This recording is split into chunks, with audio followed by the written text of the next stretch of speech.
como ya lo habíamos mencionado aquí, esta es nuestra tercera semana de este tiempo de ayuno que tenemos como iglesia. Como lo mencionaban antes, esto no es propio de la iglesia aquí en Corregidora, sino también en el centro, también allá en San José el Alto, aquí en Querétaro, en Lima, Perú, en Osorno, Chile, Matagalpa, Nicaragua, La Habana, Cuba, en Santander y en Bilbao, en España, en Chicago, alrededor de 27 ubicaciones con 40 congregaciones, estamos haciendo el ayuno. Quiera Dios te permita, si no has podido, si no sabías, si es la primera vez que oyes de esto, si es la primera vez que nos visitas, tenemos una guía, tenemos más guías, por si quieres saber algo más acerca del ayuno. Tenemos un programa de cómo establecer el ayuno con los pequeñitos para que puedan adoptar esta disciplina de los discípulos del Señor Jesús. Y tenemos una guía de cómo poder definir pues lo que resta de la semana, tal vez si es todos los días, si es tal día, si es de frutas y vegetales, de agua, de algunas otras cosas. Entonces, si tú quieres saber un poquito más de esto, si quieres incorporarte, todavía estás a tiempo. ¿Qué pasa con los que han fallado? ¿Qué pasa con los que se propusieron un ayuno determinado y ya no lo pudieron llevar a cabo? ¿Qué pasa con ellos? Que levanten la mano para que los saquemos. ¿No, verdad? Mauricio, levanta la mano. Bueno, por su sinceridad lo vamos a dejar. No, la verdad es que no pasa nada. Lo único que pasa es que tal vez perdiste una oportunidad, pero eso no significa que perdiste el resto de las oportunidades. Todavía tenemos una semana, quiera Dios te dé el deseo de caminar en esto y trae muchos beneficios. La primera semana, hace 2 semanas compartimos que una de las cosas que nos permite esta temporada de ayuno es fortalecernos, porque todos los días en ayuno no estamos siendo acechados por varias tentaciones. Vimos el pasaje de Mateo capítulo 4 con el Señor Jesús enfrentando 3 diversos momentos a Satanás, tentaciones que trataban de hacernos creer que necesitamos de muchas cosas de las que hemos decidido prescindir. Y entonces es ahí donde tu cuerpo dice, necesito Coca-Cola, ¿dónde está la Coca? Necesito el pan, no puedo vivir sin pan, o café o algo.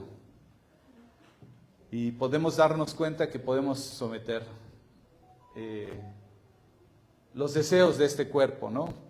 Después vimos cómo el Señor Jesús enfrentó la tentación de pasar por encima de Dios en muchas cosas, desde pensar que esto no tiene ningún sentido, no sirve de nada, hasta poder decir, bueno, si en un momento dado esto no sirve, pero tú lo dijiste, yo lo obedezco. Así fuera que no sirviera, ¿no?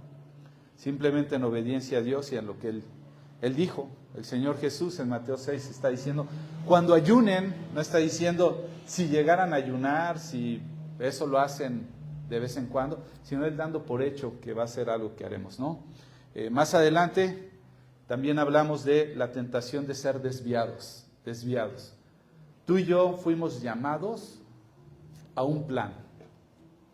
Dios nos redimió. ¿Sabes qué significa esto? Redención significa rescatar a alguien de una condición, pagando por ello para darle un propósito o un destino diferente.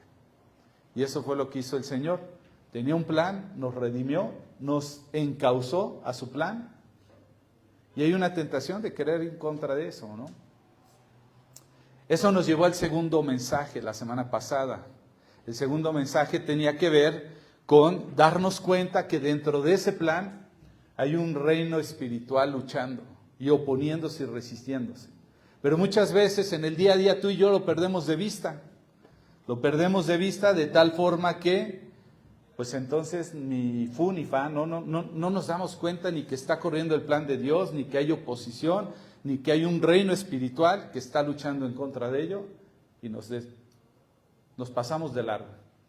Después hablamos en un segundo punto que el darnos cuenta a través del ayuno que hay esa existencia de un reino espiritual en pos de un plan de Dios, eso nos permitió darnos cuenta que ese plan de Dios y ese reino espiritual está interviniendo en el reino en el que tú y yo nos movemos también, que es el reino material o físico. Y que todo tiene un impacto, lo espiritual tiene un impacto en lo que tú y yo vivimos como algo material o físico. Y el ayuno nos permite estar conscientes en comprender esa conexión.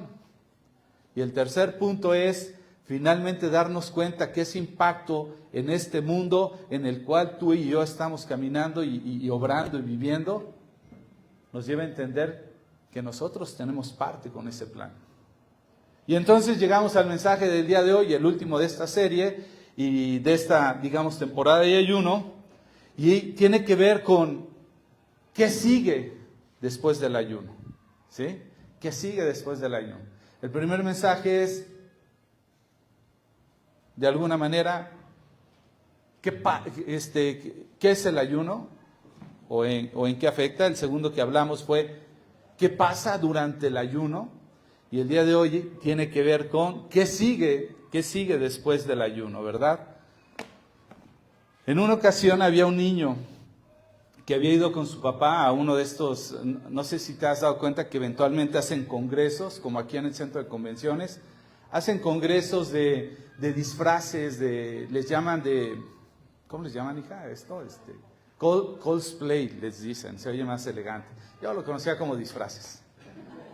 Y se disfrazan de superhéroes y de muchas cosas. Y había una de estas convenciones, mucha gente que va a estos lugares, hasta se disfraza. Y un padre había ido con sus 3 hijitos. Y entonces de pronto, en las afueras del recinto principal, resulta que estaba uno de los pequeñitos, como de unos 4 o 5 años, estaba ahí, un poquito como que temblando, ya hacía mucho aire, muy fresco el espacio.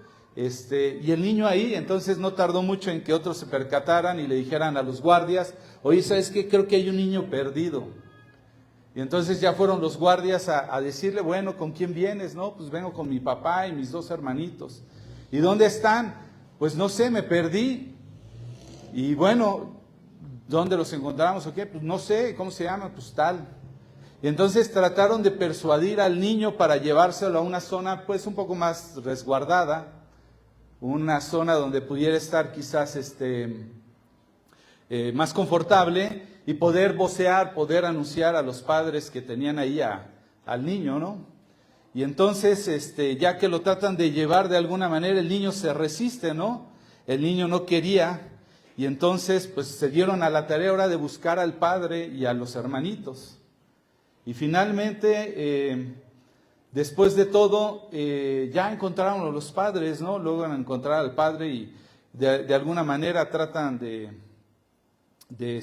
disculparse con él, porque no habían pretendido que continuara en la zona fría, ¿no? En la zona así, sino que habían tratado de llevárselo. Entonces, pues ya el padre dice sí, pero al escuchar la explicación, el niño les dice, mi papá nos dijo que si nos perdíamos, nos viéramos donde estaba este enorme cartel que dice Mario Bros. Y que de aquí no nos moviéramos hasta que él nos lo indicara, aunque vinieran otras personas. Y entonces, el día de hoy, estamos terminando esta serie y lo que vamos a encontrar que esta semana que termina, va a ser una semana que nos va a permitir ir a la presencia del Padre, a no movernos hasta que Él nos indique qué es lo que sigue. Eso es lo que Dios quiere que hagamos. No estamos perdidos, algunos sí, estamos perdidos. Pero lo que hemos venido también a esta temporada de ayuno es encontrar la dirección del Padre. La primera semana, por lo regular, quienes experimentan estos ayunos se pueden dar cuenta que hay una lucha que se concentra mayormente a querer doblegar este cuerpo, ¿no? Así como que, me resisto. La segunda semana como que ya esas luchas ya empiezan a ser menores y lo que tratas de alguna manera es de conectar, luchas con la idea de ¿para qué sirve todo esto que estoy prescindiendo y a dónde me va a llevar? Y esta última semana lo que hemos pedido o lo que hemos buscado delante de Dios es que pasemos tiempos a solas con Dios para entender que no solo de pan vive el hombre, que no consiste en estar tentando a Dios como la segunda tentación, en donde Satanás le dice, bueno, escrito está, aviéntate. Y Él dice, no, también dice, no tentarás al Señor tu Dios. O sea, yo voy a hacer lo que Él me pida. Y la última semana pretende Satanás decirle, bueno, te voy a dar muchas cosas si me adorares. Y esta última semana nos va a llevar a decirle, Señor, yo no sé qué me vayas a dar o no, pero yo te quiero adorar. Yo quiero estar en tu presencia solamente adorándote, buscándote, quiero oír tu voz. Como diría ese cantante, quiero escuchar tu dulce voz, sintiendo el silencio en mi ser. ¿Has oído ese canto? Lo canta un hombre que se llama Marcos Witt. Y si me lo permiten, se los voy a cantar. No. Dice, y no podría estar ante ti sin poder, ¿cómo? Escuchándote hablar, sin llorar como un niño. Y pasaría el tiempo aquí sin poder nada más que escucharte hablar. Él lo sabe más que yo, entonces que él pase y lo cante. Denle un aplauso. No, no es cierto. Y a veces así nos encontramos en la vida, ¿verdad? Preguntándonos, ¿qué es lo que Dios tiene a continuación? Y solamente en secreto, en silencio, a solas con Dios. Por eso no hemos procurado los primeros días. La semana pasada pasamos una temporada, algunos de nosotros, intercediendo unos por otros todas las noches. Y el viernes cerramos con oración. Y esta semana lo que vamos a procurar es estar a solas con nuestro Señor, buscándole a Él, buscando deleitarnos y venir a media semana y decir, vamos a alabarte y vamos a adorarte porque estamos entendiendo, Señor, que esto se trata de encontrarte para adorarte, para alabarte, no para hacerte manita de puerco, ¿ok? Y entonces, esto es lo que vamos a ver. Y como te digo, algunos nos preguntamos qué Dios tiene para nosotros. Y no importa si estás en una temporada de sequía, de lucha, que parece el desierto, o no importa si te sientes súper fructífero, ¿sí? De alguna manera, lo que se trata es que, al igual que la iglesia primitiva, podamos experimentar lo valioso que tiene el papel del ayuno para determinar la dirección que Dios tiene para guiarnos. De eso se trata, porque el ayuno nos va a ayudar a sentir la dirección de Dios, ¿sí? Y vamos a comprender y posiblemente tenemos que enfatizar nuevamente, lo hemos estado haciendo estas semanas. No se trata de encontrar en el ayuno una pastilla mágica, ¿sí? O una conexión con el genio de la lámpara para venir a frotarla y que Dios obre en favor del plan que tenemos. Lo que se trata es que podamos buscar su reino, hallar su justicia, las cosas sean añadidas, y dentro de esas cosas, las cosas caminen en el plan y en la voluntad de Dios, ¿verdad? Entonces, el ayuno es una herramienta de Dios que nos ha dado, que junto con adoración, oración, la lectura de su palabra, nos van a posicionar en la dirección correcta. ¿De acuerdo? Entonces, ahora sí, quiero que vayas conmigo al libro de los Hechos, al capítulo 13. Vamos a continuar. Como tú sabes, si escuchaste el mensaje la semana pasada, hablamos un poquito de esto. Fue el inicio, fue el conectar el mensaje pasado con este. Hechos capítulo 3, le vamos a dar lectura del versículo 1 al 3. Yo aquí tengo una nueva traducción viviente, por si traes otra versión, que no te vaya a tratar de confundir esto.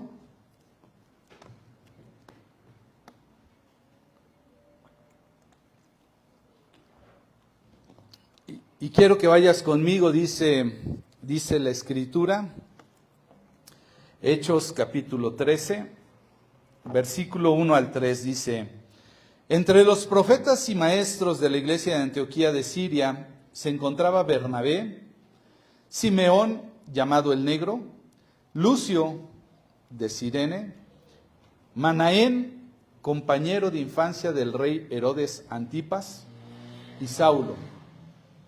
Cierto día, mientras estos hombres adoraban al Señor y ayunaban, el Espíritu Santo dijo: designen a Bernabé y a Saulo para el trabajo especial al cual los he llamado. Así que después de pasar más tiempo en ayuno y oración, les impusieron las manos y los enviaron. Y vamos a comenzar con el contexto. Vamos a ver el contexto. Ustedes recordarán que en el capítulo 1 del mismo libro de los Hechos, en el versículo 8, después de que había el Señor resucitado, había dado una promesa, les había dicho que esperaran, que después de un tiempo habrían de recibir esa promesa que tenía que ver con el Espíritu Santo. Y en el capítulo 1, versículo 8, les dice que serán sus testigos, que serán llenos por este Espíritu Santo y que podrán testificar en Jerusalén, en Judea, en Samaria y hasta lo último de la tierra. Esto es lo que pasa, ¿verdad? Y a esta altura del libro, a donde ahora nos encontramos, pues ya vemos que de alguna manera la iglesia empieza a ser testigo en Jerusalén, en Judea y en Samaria. Pero en esta segunda parte, en esta etapa donde nos encontramos en el libro, entonces empieza la predicación en esa parte que tiene que ver hasta lo último de la tierra. ¿Ok? Y entonces este viene a ser un capítulo significativo porque en una manera ahora encontramos que Pablo y Bernabé y algunos de sus compañeros sienten este deseo de evangelizar hacia los gentiles, ¿de acuerdo? De alguna manera ellos saben que tenían que obedecer a algo que Dios les estaba poniendo y este pasaje es fundamental porque entonces aquí inicia el primer viaje que se conoce como el primer viaje misionero de Pablo. 1 de 3. Entonces tiene relevancia, ya te lo dije, si no fuera porque Dios inició a través de este ayuno y oración que se describe aquí, el elegir a Pablo y a Bernabé, no se hubiera iniciado esta gran oleada que 2000 años nos tiene a ti y a mí aquí en Corregidora. Entonces imagínate lo relevante de este ayuno, ¿de acuerdo? Entonces vemos que Pablo, que de alguna manera inicia su viaje en Antioquía de Siria, y además al terminar de alguna forma los primeros 2 viajes, los termina también en Antioquía. Es un poquito del contexto de lo que tú debes de saber. Él junto a Bernabé, en el capítulo 11 se describe que habían pasado un año entero en Antioquía. Ya habían tenido ahí comunión, habían conformado una iglesia. Y vamos a ver algunas características de la iglesia de Antioquía. Pero ellos, de alguna manera, antes de emprender este primer viaje, ya habían pasado un tiempo en la iglesia. Esa iglesia se establece y hacen una buena relación, una relación estrecha con la iglesia. Ahora voy a darte un dato, que quizás tú lo sepas o no, pero la palabra iglesia como tal, creo que es importante que nos detengamos a verla, porque esta palabra iglesia que viene de la palabra griega eclesia, que se conforma de 2 raíces. La primera es ek, y la segunda, kaleo. De ahí viene el origen. Y la primera palabra de raíz en griego, ek, significa fuera. Y la segunda, kaleo, que significa llamar. En otras palabras, nos remite que la palabra iglesia significa de una manera llamados afuera. Los llamados afuera.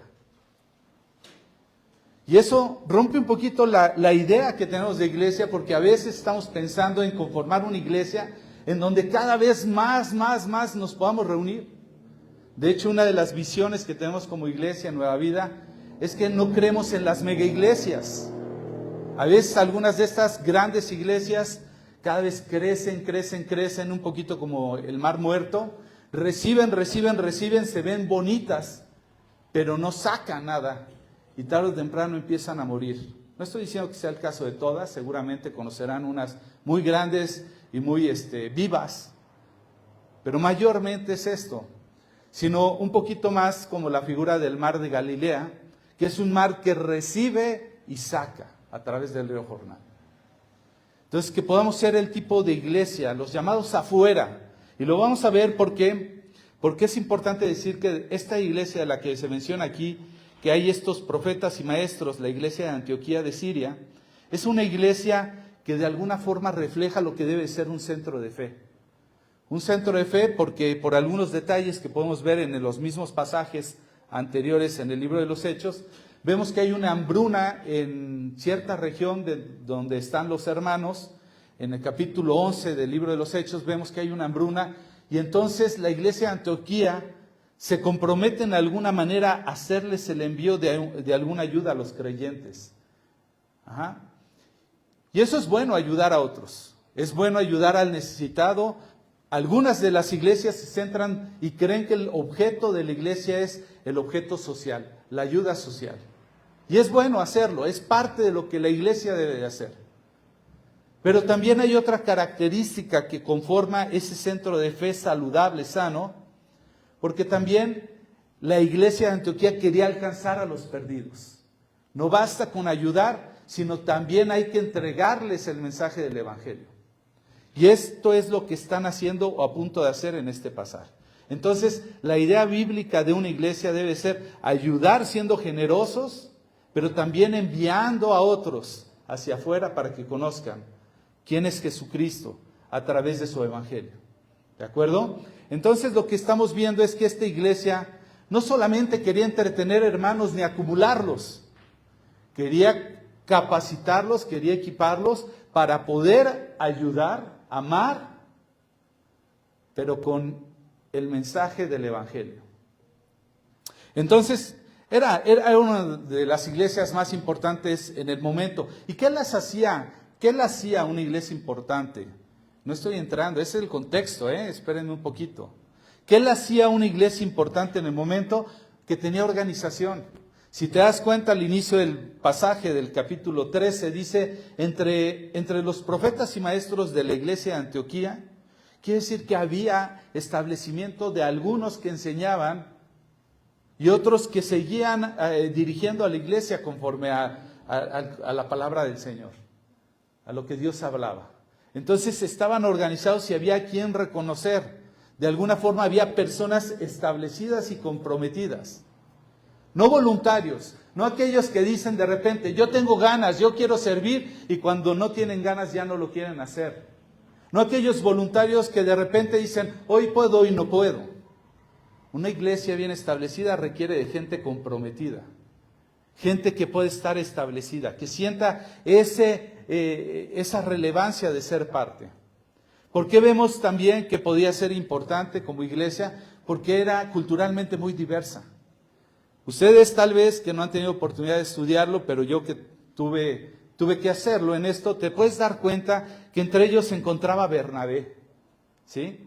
Bernabé era un levita de Chipre, de otro lugar. Tenía un linaje, tenía una formación. Tenemos que entre ellos también estaba Simeón, que le llaman aquí el negro, y esta nota del negro, y en algunas Biblias puedes encontrar que aluden a que tal vez pudiera ser una persona del norte de África, y que por su tono de piel podía tener este sobrenombre. Entonces ahí tenemos otra diversidad, otra persona diferente. Tenemos a Lucio de Cirene. Algunos dicen y creen que era pariente de Pablo, pero no hay realmente una prueba. Lo que sí se puede saber que era de Cirene, esto está al norte de África también. Posiblemente un gentil, no se habla que fuera judío. Tenemos también entre ellos a Manaén, dice criado con la realeza. Es decir, aquí en esta versión que leí, dice Manaén, compañero de infancia del rey Herodes Antipas. Este rey que había asesinado, si mal no recuerdo, a Juan el Bautista.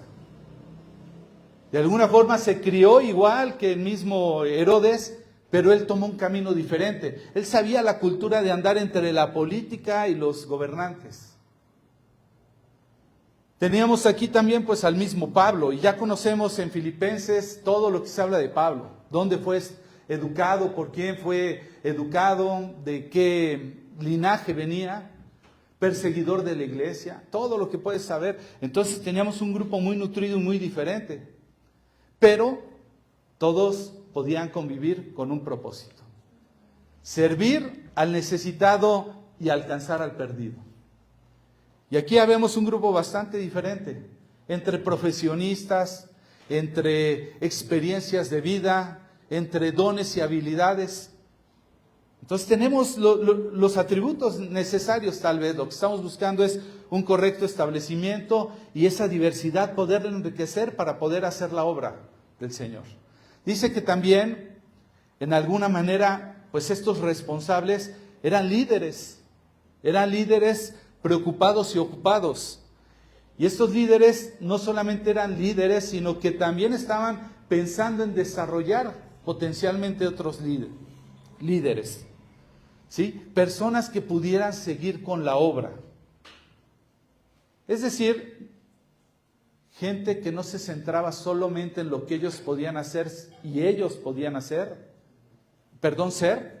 sino en qué podían hacer con todo eso. A veces nos centramos en el ser. Hay que ser más como Jesús, pero nos olvidamos del hacer. Nos concentramos en la ortodoxia, en lo que diga la Escritura y lo más fieles. Ahí queremos estar y aprender y nos preocupamos de la sana doctrina. Un dicho muy común, decimos, no, yo quiero ir. No, en mi iglesia se predica la sana doctrina. ¿Ves por ahí grupos en donde se invitan a otras personas? Una iglesia por donde se predique la sana doctrina. Estamos muy preocupados por enriquecernos, por ser enseñados. Demandamos una buena doctrina. La pregunta es, ¿dónde está la ortopraxis? ¿Dónde está lo que hacemos con esa doctrina? Porque la madurez, lo hemos dicho muchas veces, no consiste en todo lo que yo puedo aprender de esto. La madurez no muestra como meta eso, sino qué voy a hacer con ello. Y estos líderes sabían que había que ocuparse no solamente en el ser, sino en el hacer. Es decir, no solamente en prepararse, sino en preparar a otros para que lo hagan. Y en eso es donde nos tenemos que centrar. Y ellos enviaban miembros. No cualquier miembro, No fue que agarraron y dijeron, híjole, ¿qué creen que vamos a tener que hacer un alcance? Ay, a ver, pues aunque sea mándate a Elvira y a Rita. No, se preocupaban por equiparlas. Y cuando las veían listas, las iban a mandar. Mandaban lo mejor de lo mejor. A veces, un deseo en el corazón de nosotros como iglesia en Nueva Vida es que un día podamos multiplicar, pero mandando lo mejor de lo mejor. Y eso duele porque de repente hay iglesias que no quieren soltar. No, que no se me vaya ese, ¿por qué se hace todo aquí? Cuando Dios nos permitió salir de San José el Alto, muchos se preocuparon de alguna manera porque decían, ¿cómo el pastor y su familia van a salir? ¿Qué va a ser de esta iglesia? Y tenemos que lanzar lo mejor de lo mejor, y no estoy diciendo que seamos lo mejor, pero en ese momento éramos lo más capacitado que tenía la iglesia para poder plantar en otro lado. Y quiera Dios nos dé la oportunidad de podernos preparar para estar listos, y entonces cuando buscamos la dirección de Dios para iniciar la obra en otro lugar, ¿a quién enviamos? Y el Señor nos pueda dirigir. Yo creo que están listos, mis hermanos. Envíenlos a ellos. Y va a traer un ajuste y algunos nos vamos a preocupar, pero de todas maneras Dios va a seguir su obra. Y va a levantar a otros y los va a facultar. Esto hacía especial la iglesia de Antioquía. Entonces dice la primera parte del versículo 13, que cierto día mientras estos hombres, versículo 2, la primera parte, cierto día mientras estos hombres adoraban, la versión 60 de las Biblias dice ministrando al Señor, ayunaban y ayunaban. Adorar o ministrar es el primer trabajo que tú y yo debemos de tener, no el único. Adorar y ministrar al Señor. Esto hacía de alguna manera que cumplamos con el trabajo como nuevos sacerdotes del nuevo pacto. ¿Sí? Ofreciendo, como diría Romanos 12:1, nuestros cuerpos en un sacrificio vivo, santo, agradable al Señor. Este es nuestro culto racional. A eso se refiere Pablo en la carta a los Romanos. Ese es el primer oficio, ese sacrificio, ese empezar a negarte por tomar las cosas no como una más entre las que tengo de toda la semana, sino como la más importante. Como diciendo, Señor, tú me has dado todo lo necesario hasta trabajar para poderte servir, para poder proveer para tu obra, para poderme capacitar. Tú me has dado de todo lo necesario, una familia con la que me pueda acompañar para adorarte, para servirte. Tú me has dado de todo lo necesario para hacer tu obra y tu voluntad. No al revés, tengo todo y ahora lo que necesito es el Señor para poder seguir haciendo todo. Entonces, ministrar al Señor significa hacer lo que Él le agrada, lo que le honra, adorar, alabar, orar, escuchar, conocer su palabra. En esa manera honramos a Dios. Y esa es en la manera en la que tú y yo debemos de tener una conciencia. Esto era lo que hacían estos hombres. Dice además que ayunaban. ¿Por qué ayunaban? Porque sentían una fuerte necesidad de buscar de manera intencional, vaciándose de sí mismos para llenarse de Dios. Y entonces ellos ayunaban de una forma especial. Eran intencionales. Y si juzgamos por el llamado que el texto está mostrando, lo que ellos están sintiendo es seguramente una necesidad de orar por la necesidad de esparcir el evangelio en toda la tierra. Eso es lo que les lleva a ayunar y a orar. Y yo creo que si asumimos que ellos están ayunando y orando por esta necesidad que el mundo tiene de Jesús, entonces podemos ver cómo Dios contesta su oración, ¿cómo? Utilizándolos a ellos. Ellos dijeron, bueno, vamos a orar, vamos a buscar a Dios. ¿Y qué dice Dios? Los voy a usar. Señor, alcanza esta nación, los voy a usar. ¿Sí? Eso es lo que vemos. Y a menudo te vas a dar cuenta que es la manera en la que Dios mueve a las personas. ¿Sí? Primero, que tengan un corazón para buscarle, para orar. Ese es el motivo particular por el que ayunamos y oramos en esta oración. Te lo comenté la semana pasada en el mensaje. No se trata de que Dios, a través de este ayuno, te responda a la oración de tener tu mejor empleo. El que le has estado pidiendo, te lo puede dar si esto va a contribuir a su plan. No se trata de que te entregue la salud que tanto estás buscando, que lo puede hacer y a veces lo hace, pero siempre va a buscar que esto cumpla su propósito y su voluntad. No se trata de lo que tú y yo anhelamos por lo que estamos buscando a Dios, sino que Dios nos puede entregar las añadiduras para poder seguir buscando del reino de Dios su justicia. Entonces, esto es lo que está pasando. Y es que muchos queremos ser como que de alguna manera el del asiento de atrás, ¿no? En la obra de Dios. De alguna manera lo que estamos buscando es decir, ok, yo puedo ayudarte, pero tú haces el trabajo, Señor. Y la manera de trabajar de Dios, de obrar de Dios es no. Es yo te pongo la carga para que entres a hacer el trabajo. No somos llamados a ser voluntarios, somos llamados a ser siervos, ¿y qué digo siervos? Amigos de Dios para conocer su plan, como lo vimos la semana pasada. Entonces vemos que en la segunda parte del versículo 2 de Hechos 13, el Espíritu Santo dijo, designen a Bernabé y a Saulo para el trabajo especial que los he llamado. El Espíritu Santo dijo, Dios hablándoles. ¿Sí? Su mensaje fue un llamado que iba a guiar a Bernabé y a Pablo a un trabajo específico. Señor, ¿cuál será tu voluntad? Ven, búscame y yo te voy a hacer un llamado específico. Es que no sé cómo hacer. Ven, búscame. Yo te voy a hacer el llamado específico.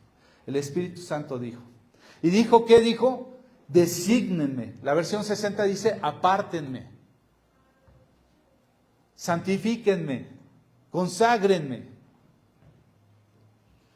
Y antes de que Bernabé y Saulo pudieran hacer algo importante, primero tenían que ser apartados para él. Es interesante de alguna manera que ese es el proceso que Dios usa. El Señor Jesús, antes de entrar a su ministerio, entró al desierto, a una comunión con Él, a un tiempo de vaciar, a estar a solas, a depender completamente de Dios, a ser guiado por Dios. El pueblo de Israel, de alguna manera en el Éxodo se tipifica de esto. Antes de llegar a la tierra prometida tienen que tener este momento con Dios, depender, obedecer, dejar sus ídolos, etcétera, etcétera. El llamado que está haciendo Juan el Bautista muchas veces a la gente cuando llega y dice, el reino de los cielos se ha acercado. arrepiéntanse. Es decir, los llama al desierto, a donde Él está, lejos de toda sinagoga, lejos de toda distracción religiosa o incluso de quehaceres diarios, y los llama al desierto a que se bauticen, a que se arrepientan. No para que vivan una vida de monjes tibetanos. Digan, ya me aparté, ahora sí estoy solo, santo, aquí, consagradísimo. Sino para volver, pero ahora hacer la obra de Dios. Eso es lo que estamos esperando que produzca en nosotros el ayuno. Unirnos, apartarnos, depender de Dios y entonces volver para hacer su voluntad. Desígnenme, apártenme. Si tú eres apartado para Dios, significa que debes de separarte de algunas cosas.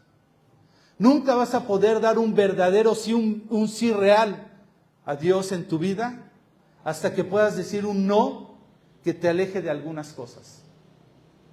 Vas a tener que decirlo. Nadie va a poder dar ese sí si no dice un no a otras cosas.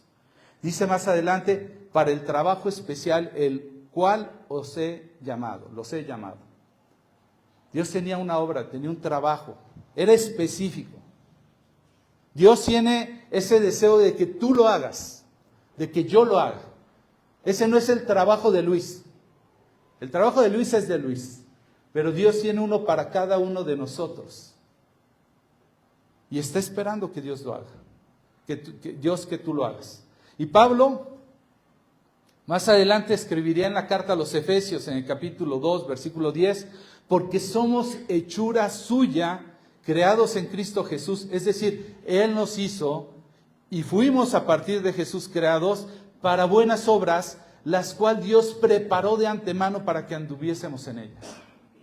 Cuando decimos que como iglesia somos una familia de amor que coopera con Dios, estamos pensando en esto, en sumarnos a la obra de Dios, a lo que Él ya preparó de antemano aquí en Corregidora, en esta región.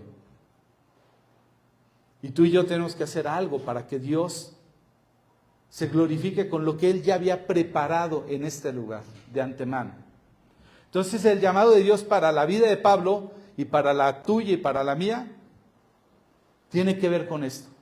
Y vemos, por ejemplo, en el libro de los Hechos, en el capítulo 9, 15, versículo 15 y 16, que de alguna forma ya Dios se lo había declarado a Pablo. Dice, el Señor le dijo, ve, porque Él es mi instrumento. Está hablando a Ananías, que le está pidiendo que vaya y le comparta a Saulo, a Pablo. Y le dice, ve, porque Él es mi instrumento elegido para llevar mi mensaje a los gentiles y a reyes, como también al pueblo de Israel. Le voy a mostrar cuánto debe de sufrir por mi nombre. ¿Y te das cuenta?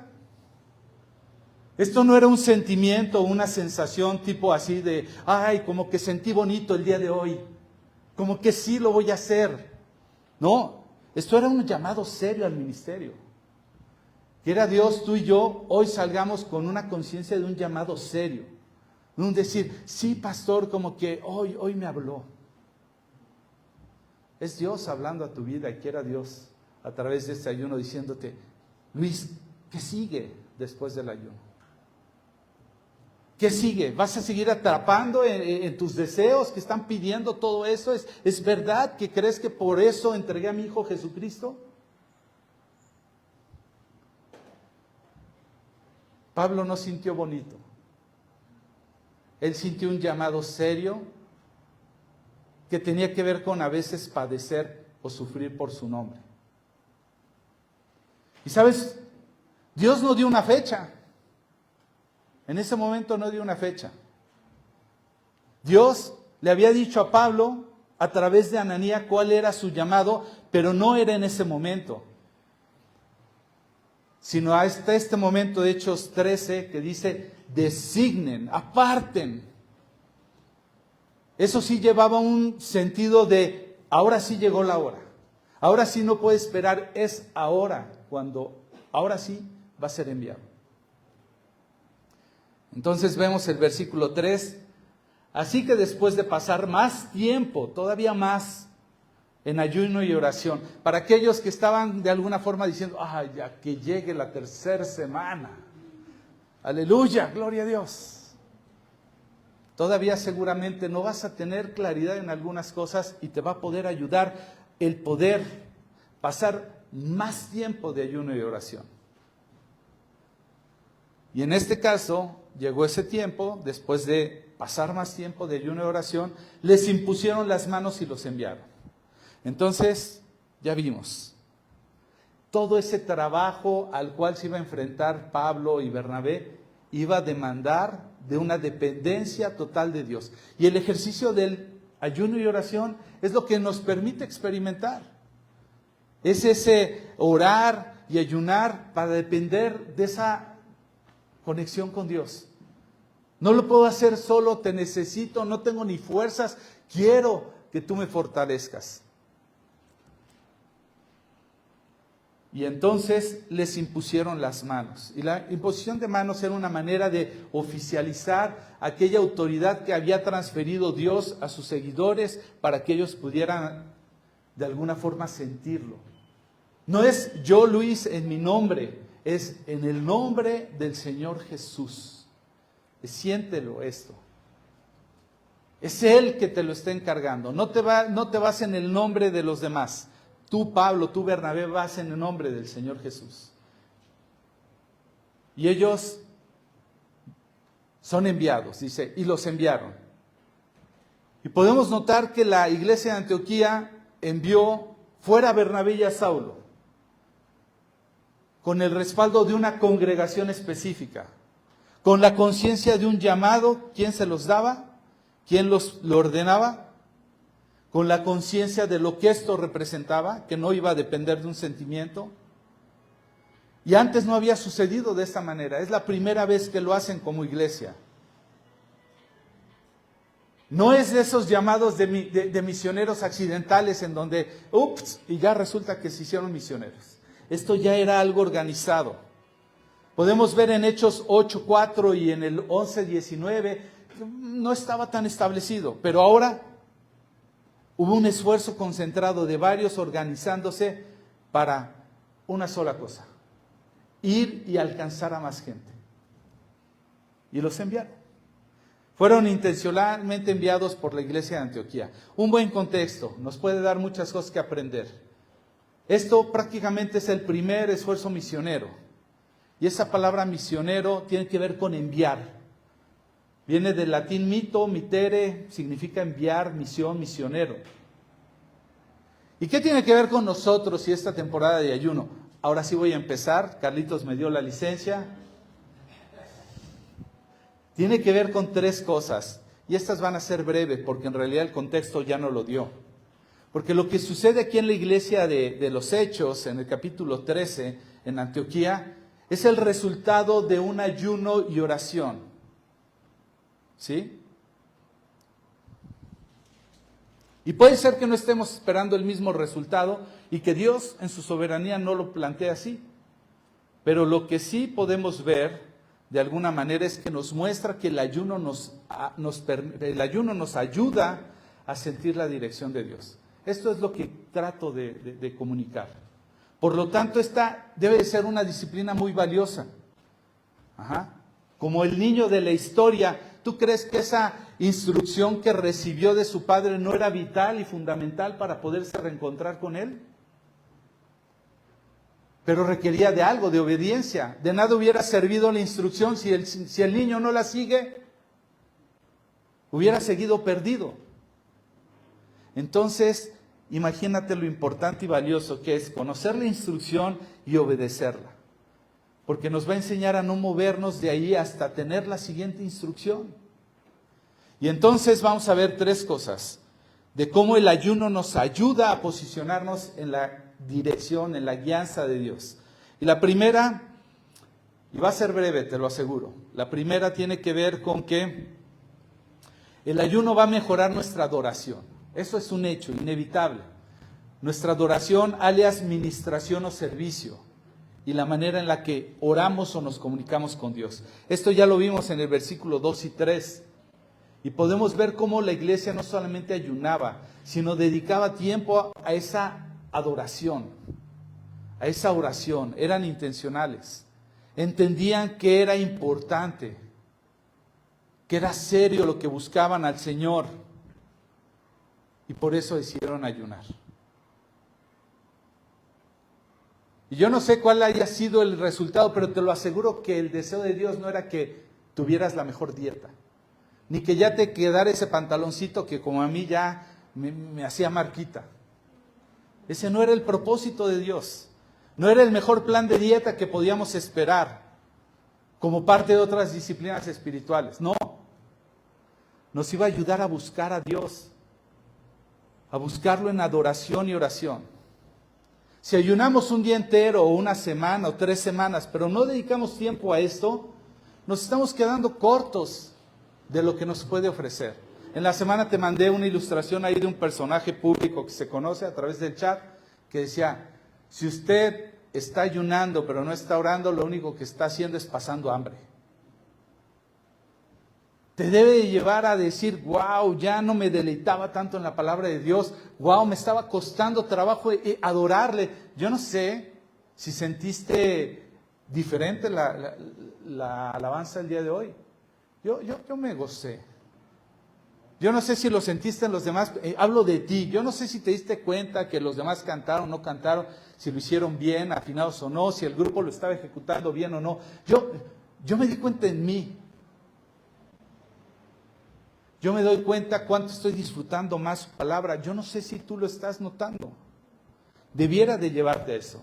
El segundo punto, si tú estás tomando nota, es que además de que nos ayuda a mejorar nuestra adoración y adoración, nos ayuda a alinearnos aún más al Espíritu Santo de Dios.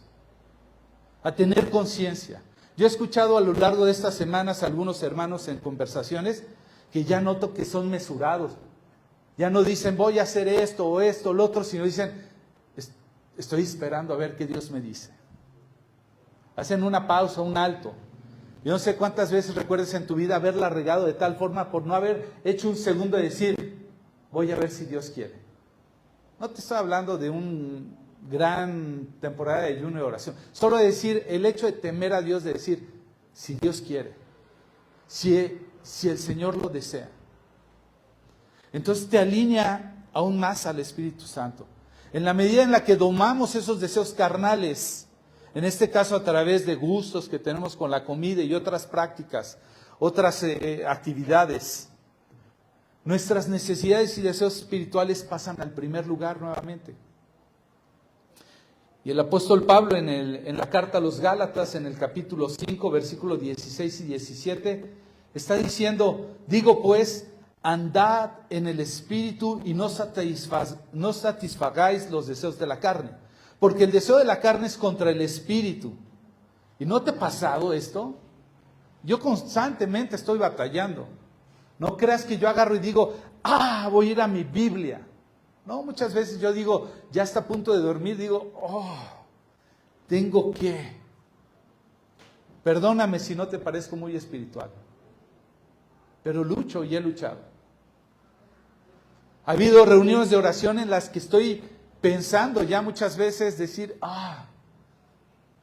como que me dolió el tobillo. Y ni caminando estaba, ¿no? Y vengo en carro además, ni siquiera vengo caminando. Y le ando buscando a ver de qué manera acomodarle. Ya no me deleito de venir a orar a Él, ni mucho menos de encontrarme con quienes le buscan. Porque el deseo de la carne es contra el Espíritu y el Espíritu es contra la carne. El Espíritu, el que pone ese querer como el hacer por su buena voluntad es Dios. No es que yo digo, yo quise venir a la iglesia. Muchas veces es Dios diciéndome, Luis, ahí tengo una bendición reservada para ti. Porque lo del Espíritu es contra la carne. Y estos se oponen entre sí para que no hagáis lo que quisieres. Entonces, se va a resistir el Espíritu Santo. En el ayuno y en la oración vamos a notar cómo el Espíritu Santo me deja ver que lo que yo creí que era indispensable en mi vida y que no podía dejar, lo puedo dejar. Entonces, nuestros deseos carnales y estos espirituales que luchan, los empezamos a reconocer Y empezamos a ver que no podemos centrarnos en ambos, que tenemos que decirle no a algo para decirle sí a algo. Y nos empezamos a enfocar y vemos que podemos domarlo y podemos evitar que nos sofoquen espiritualmente. Y como resultado, estamos empezando a alinearnos. Empieza a dirigirnos en nuestra vida como dirige a la iglesia de Antioquía. El último punto, para terminar, mis hermanos. No significa los siguientes 40 minutos, lo prometí. Porque el ayuno nos ayuda a mejorar la adoración y oración, nos prepara para la siguiente temporada en nuestro ministerio dentro de esta iglesia. Nos va a preparar. Tú y yo no venimos solamente a ocupar un lugar. Venimos a equiparnos como iglesia para hacer una obra. La carta a los Corintios, la primera, en el capítulo, si mal no recuerdo, capítulo 12, el apóstol Pablo está diciendo cómo somos ese cuerpo, miembros unos de los otros. Y está llamándonos a identificarlo y reconocerlo. Nos necesitamos para poder sujetarnos a la cabeza, que es Cristo, y nos complementamos.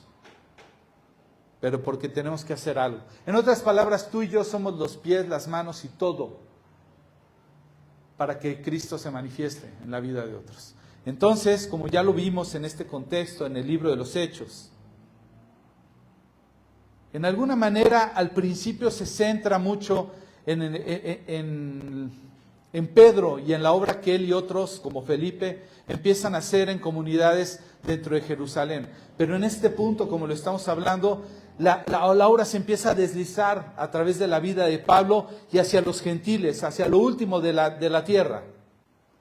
Y entonces vemos como este cambio de alguna forma nos comunica que como iglesia debemos de prepararnos para expandirnos en la nueva temporada del ministerio. No debemos de perdernos de vez en cuando, porque entonces perdemos de foco todo esto. Somos llamados a orar y adorar a Dios para meternos en su voluntad y entonces estar listos para la siguiente temporada. Y como pueblo de Dios, no debemos de esperar menos. Si queremos avanzar efectivamente hacia esa nueva temporada, debemos seguir intencionalmente ese deseo de Dios, pero como comunidad. ¿Por qué hacemos un ayuno colectivo? Porque tratamos de traer una conciencia a todos y que todos tenemos que caminar en ello. Tener un mismo sentir, hablar una misma cosa. Y el ayuno bíblico nos va a recordar que necesitamos la dirección de Dios. Y el primer paso, ¿sabes cuál es? Para poder permitir que Dios dirija nuestras vidas, va a ser verdaderamente entregarlas a Jesucristo, rendirlas a Jesucristo, someterlas, reconocerle como el Señor. Yo no sé qué conciencia tiene cada uno de nosotros el día de hoy y quienes nos están viendo, pero reconocer el Señor es un acto de respeto, es un acto de decir, tú me gobiernas, yo hago tu voluntad, así es que ordéname. Y si tú hiciste esta declaración, debes de saber que entonces el Señor no es tu siervo. Y no haces el ayuno para ponerlo a servir, sino más bien tú vienes como su siervo a decir, te quiero servir. ¿Qué sigue después del ayuno? Sigue servir al Señor. Yo no sé si en esta semana que resta puedas estar buscando, Señor, ¿qué estás esperando de mí? Yo te quiero servir. Que puedas venir con esa expectativa a la iglesia, con hambre de decir, yo todavía no tengo claro, quizás como Pablo, va a llegar un momento en que me va a enviar y me va a decir, pero mientras me preparo, me capacito, obedezco, sirvo.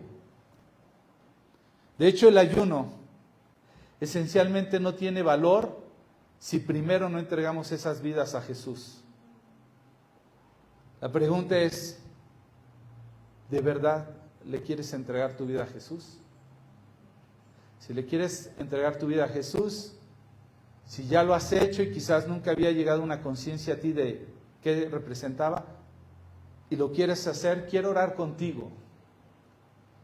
Quiero que tú tengas un momento a solas con Dios para que se lo expreses.